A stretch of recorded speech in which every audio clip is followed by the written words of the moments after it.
Benil and O'Malley got the other bonuses, 50 grand.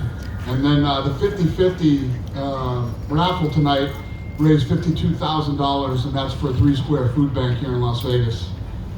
Who's got the first question? Dana, main event was a bit odd to say the least. Not, I guess, maybe what we were hoping for. Yeah. Where do you lay blame on that? What's your take on why that fight played out the way it did? Well, there's two things. That was a tough act to follow after the co-main event, and then I believe that Israel Adesanya fights to the level of his opponent.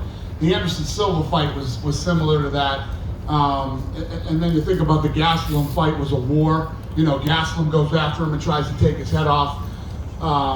Whitaker's going after him, trying to take his head off. That fight was great. And you better believe that Paulo Costa's going to go after him. And that fight should be ridiculous. Yeah. You know, I expected Yoel Romero. You heard all week. I was literally talking more about the co-main event than I was the main event.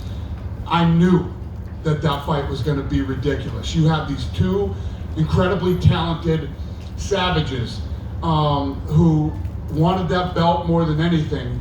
And, you know, I didn't know if there was going to be a knockout or a submission or something like that, but I knew I was begging people to watch that. You know me, man. When I sell fights, I don't beg anybody to watch anything. I was literally begging people to watch this fight.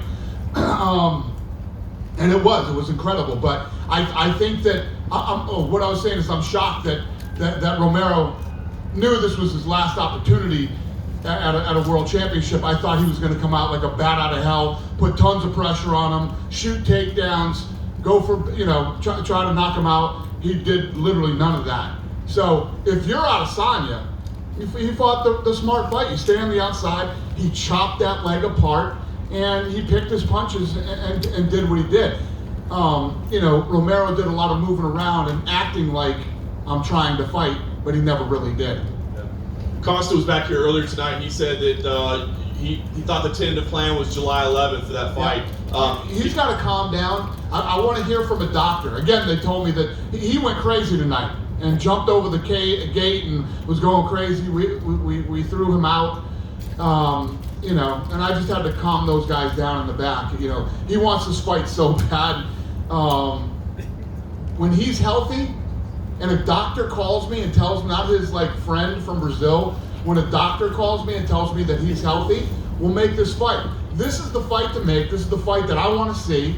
And I guarantee you, when that fight happens, you'll hear me going crazy about that one.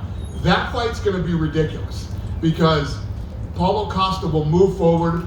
He will not stop punching. He's going to throw big shots and try to knock him out, and Israel will fight.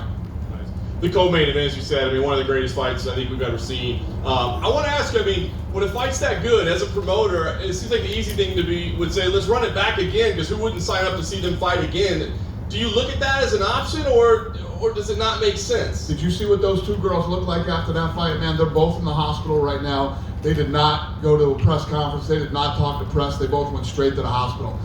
They need to go home, take time, heal up, and everything else before I even mention a fight with either one of them again. You know? Nice. And last week, there were reports of an incident backstage involving Brian Ortega. Do you have any details? There was a lot of crazy shit going on tonight. It was weird.